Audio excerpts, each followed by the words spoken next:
Хора, втора част. Продължавам камънистата, защото не спря видеото. Имаме ще споръча още.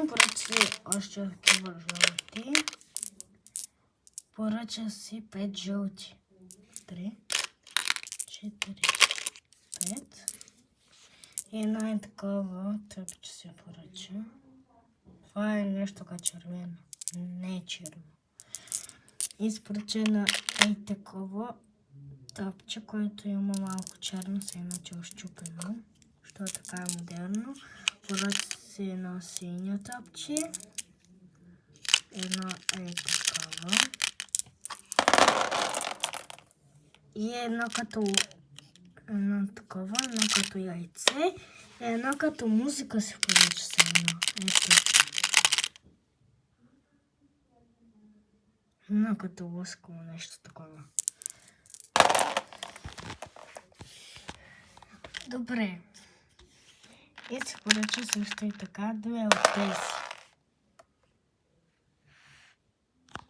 Значи тук трябва да преценя колкото са манистата, толкова лева да стане, защото те ако са, нали, примерно по 2 лева, по 1 левче или по 1 левче, може да е скъпо, но ще направят стъпка. Само да сметна колко.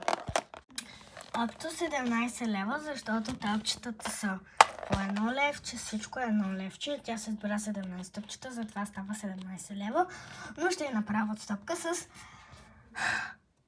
10 лева отстъпка, за да може да стане само 7 лева.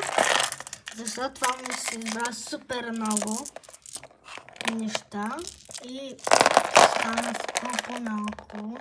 Много скъпо, повече от 30 лева стана и към безцулките.